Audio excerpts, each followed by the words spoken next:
रम रम बालको प्रधान जी आपका स्वागत करते हैं। दोस्तों क्या हाल चाल, उम्मीद करता हूं कि आप सभी लोग एकदम बढ़िया होंगे। दोस्तों आज एक ऐसी इंडस्ट्री से अपने लोग पर्दा उठाने वाले हैं जिसकी चकाचौंध ने भाई साहब हमें बचपन से लेकर जवानी तक हमेशा हैरानी किया है। उसके पीछे कितनी सारी अलग अलग मुखौटे हैं कई कई लोगों के, तो वो अभी तक हम लोग पहचान कभी भी नहीं पाए हैं और ना ही पाएंगे। बट क्या है, सभी के सभी भाई साहब देखते हैं बिल्कुल ऐशो आराम को, दौलत को, शोहरत को, सारी चीज़ों को। बट इन चीज़ों से भी परे एक ऐसी दुनिया है जिसको लोग जो है एक ही नाम से जानते हैं, बॉलीवुड। बॉलीवुड जो पूरी पूरी दुनिया के ऊपर राज करता है, और मैं आपको बताऊं कि एक ऐसी दुनिया है जो दूर से किसी सपने से लगती है, चमक, ग्लैमर, करोड़ों की कमाई। लेकिन क्या इस सुनहरे पर्दे के पीछे भी सब कुछ उतना ही सुनहरा है? आज हम इस इंडस्ट्री के उन 3 सबसे बड़े डार्क सीक्रेट्स को एक्सपोज करेंगे जिनके बारे में या तो बात नहीं की जाती या फिर जिन्हें दबा दिया जाता है। सबूत आपके सामने होंगे और फैसला आपका होगा। दोस्तों शुरुआत करते हैं इंडस्ट्री के सबसे काले सच से, जिसको हम लोग कास्टिंग काउच भी कहते हैं। यह कोई एक नया मुद्दा नहीं है। 2005 में शक्ति कपूर का स्टिंग ऑपरेशन इसका एक सबसे बड़ा और चौंकाने वाला सबूत था, जहां उन्हें कैमरे पर काम के बदले फेवर मांगते हुए दिखाया गया था। लेकिन असली तूफान उठा मी टू मूवमेंट से।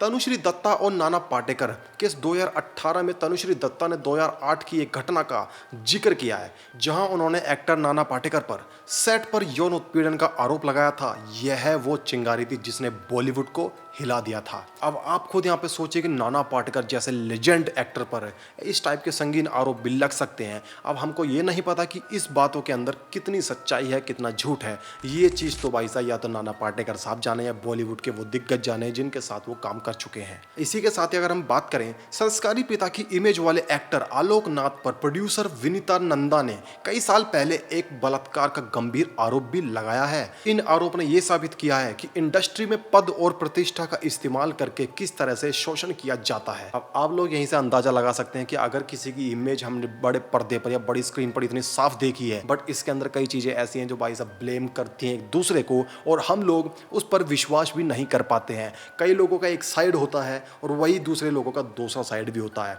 अब हम इसमें जजमेंट नहीं कर पाते हैं कि भाई क्या ये साइड इसका ओरिजिनल है या फिर ये साइड इसका ओरिजिनल है। यही फर्क है ऑन स्क्रीन, ऑफ स्क्रीन और मिड स्क्रीन के बीच में। इस टाइप के पता नहीं कितने लोग हैं जो इन चीज़ों का शिकार भी हुए हैं। ये सिर्फ कुछ नाम है, लेकिन इस आंदोलन ने कई और बड़े नामों को बेनकाब किया। यह दिखाता है कि बॉलीवुड का यह काला सच कितना गहरा है, जहां सपनों की कीमत अक्सर बहुत भारी होती है। कई लोगों को तो बड़ी बड़ी फिल्मों में काम करने के लिए इतना स्ट्रगल करना पड़ता है कि भाई पूछो ही मत। अब वो स्ट्रगल किस वे में हो, वो तो या फिल्म में काम करने वाला जाने या फिर फिल्म में काम देने वाला जाने। इसके अंदर बहुत सारी गहराई हैं। अगर हम गहराई तक जाएंगे तो ये कुआं ऐसा है कि जो कभी खत्म ही नहीं होगा। इस इंडस्ट्री के अंदर गंदगी इस तरीके से पीक पे जा चुकी है कि आप लोग इस चीज का अंदाजा भी नहीं लगा सकते हैं। दोस्तों हमारा दूसरा बड़ा एक्सपोज है नेपोटिज्म। यह सिर्फ एक बहस नहीं बल्कि कई आउटसाइडर्स के करियर को बर्बाद करने का एक सिस्टम है। आप लोग तो जानते ही है नेपोटिज्म की बात इस समय कहां तक दबा के चल रही है, ऑल ओवर इंडिया में नहीं ऑल ओवर वर्ल्ड में भी। पर सबसे बड़ा सवाल यह है कि क्या नेपोटिज्म आज ही शुरू हुआ है, क्या ये पहले से नहीं चल रहा है? मैं आप लोगों को बता दूं, नेपोटिज्म जो है स्टार्टिंग से ही चलता हुआ आ रहा है। जब से मैं और आप लोग जो पैदा भी नहीं हुए थे तब से इस इंडस्ट्री के अंदर नेपोटिज्म चल रहा है। बट आजकल जो इतना ट्रेंड में या फिर इतना सुनने में हमको इसलिए आता है क्योंकि पहले सोशल मीडिया नहीं थी, आज सोशल मीडिया है। आज हर बंदे के पास अधिकार है अपने अपने POVs रखने के लिए, और वो अपना पॉइंट ऑफ व्यू किसी भी तरीके से रख सकता है। तो इसी के अंदर अगर आप नेपोटिज्म की बात करें तो चरम पर तो चल रहा है, बट इसमें दूसरे लोगों की भी क्या गलती है? क्योंकि भाई अगर एक बंदा डॉक्टर है तो वो अपने बच्चे को डॉक्टर बनता हुआ ही देखेगा या फिर अपने से बड़ा काम करता हुआ देखेगा। अगर वही चीज़ वो कर रहे हैं तो भाई इसमें नेपोटिज्म नहीं। बट हाँ, नेपोटिज्म उसको जरूर कहेंगे अगर आप कोई टैलेंट आगे आ रहा है, उसको आप पीछे धकेल रहे हैं सिर्फ और सिर्फ अपने बच्चे की सफलता के लिए, वो चीज़ सरासर गलत है। बॉलीवुड की क्वीन कही जाने वाली एक्ट्रेस कंगना रनौत ने एक टॉक शो पर होस्ट करण जौहर को नेपोटिज्म का झंडा बरदार कहकर सीधे चुनौती दी थी। उनका यह बयान जो सार्वजनिक रूप से दिया गया था, नेपोटिज्म पर इंडस्ट्री के अंदर से आया सबसे बड़ा आरोप था, और सबसे ज्यादा इंडस्ट्री के अंदर नेपोटिज्म के ऊपर चर्चा करने वाली भी एक्ट्रेस कंगना रनौत ही थी। इसलिए वो कई लोगों की हेटर लिस्ट में टॉप करती हैं। और कहीं ना कहीं कंगना रनौत बिल्कुल सच बोलती हैं, इसलिए उनको ज़्यादातर हेट भी किया जाता है। जहां बात नेपोटिज्म की चल रही हो तो वहां पर हम लोग 2020 कैसे भूल सकते हैं। हमारा एक उभरता हुआ सितारा जो पूरी बॉलीवुड इंडस्ट्री पर अकेला भारी पड़ सकता था, जिसमें बिल्कुल भी टैलेंट की कमी नहीं थी, कोट कोट का टैलेंट भरा हुआ था। जी हम बात कर रहे हैं सुशांत सिंह राजपूत की। 2020 में एक्टर सुशांत सिंह राजपूत की दुखद मौत ने इस मुद्दे को राष्ट्रीय बहस बना दिया। कई लोगों ने आरोप लगाया कि उन्हें आउटसाइडर्स होने के कारण इंडस्ट्री में जानबूझकर अलग थलग किया गया, जिससे उनका मानसिक स्वास्थ्य बिगाड़ा गया। यह आरोप सीधे इंडस्ट्री के बड़े प्रोडक्शन हाउस और गैंग पर लगे हैं।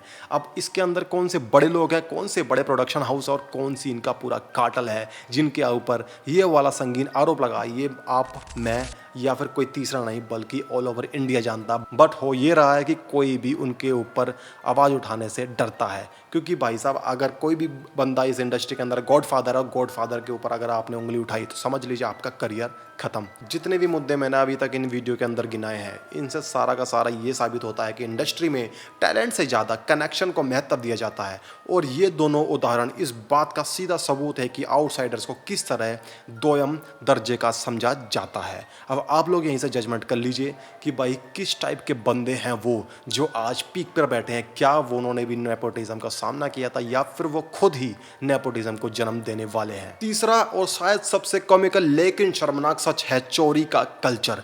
बॉलीवुड के अंदर बहुत पहले से ही चोरी का कल्चर चलता हुआ है, बट इस समय हम लोग ज़्यादा ध्यान इसलिए दे रहे हैं क्योंकि सोशल मीडिया है और हमारे पास एक अकेले अकेले बंदे के ऊपर ऐसा ऐसा राइट है कि हम पिछली चीज़ें भी फरोल सकते हैं आज की चीज़ें देखने के बाद। अब इनसे क्या है, इनकी चोरी पकड़ी जा रही है तो लोग इसको नाम देते हैं कि भैया मैंने तो राइट्स खरीद लिए और मैं ये चाहता था इससे बेटर बनाना। कभी भी पहले किसी ने ये नहीं कहा कि हमने इसके राइट्स खरीदे हैं या फिर हमने इसका रीमेक बनाया है।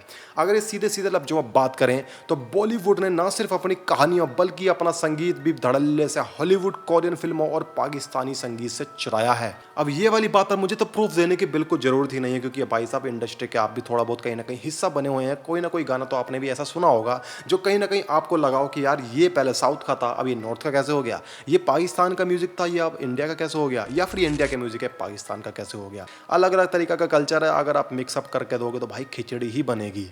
दोस्तों बॉलीवुड के अंदर भी इतने बड़े बड़े म्यूजिक डायरेक्टर, प्रोड्यूसर्स बैठे हुए हैं जिनको कोई इस समय टच नहीं कर सकता, क्योंकि उन्होंने अपना एक मुकाम अलग ही बना चुके हैं। बट मैं आप लोगों को एक नाम गिनाऊं तो संगीतकार अनु मलिक पर कई बार पाकिस्तानी या अंतर्राष्ट्रीय संगीतकारों की धुनें चुराने का आरोप भी लगाया है।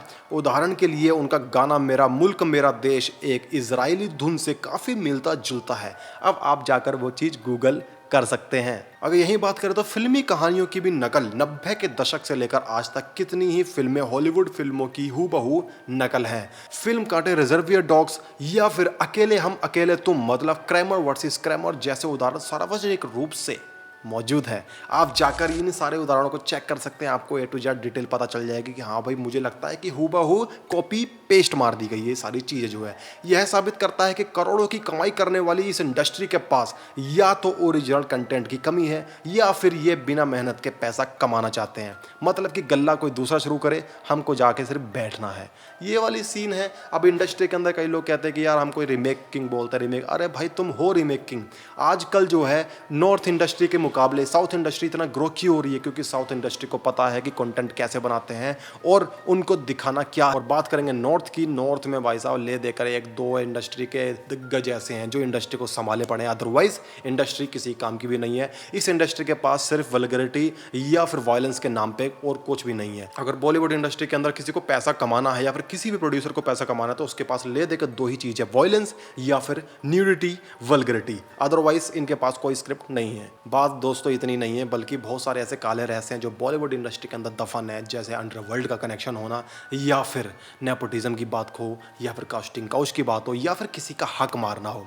इसमें हमेशा बॉलीवुड ने पीक किया है। दोस्तों बॉलीवुड सिर्फ एंटरटेनमेंट नहीं है, बल्कि यह एक अरबों डॉलर का उद्योग है। जहां कुछ अच्छी बातें हैं वहीं एक गहरे राज भी हैं। कास्टिंग काउच के पीड़ितों की आवाज़, नेपोटिज्म से हारे हुए टैलेंट का दर्द और रचनात्मक चोरी का पर्दाफाश।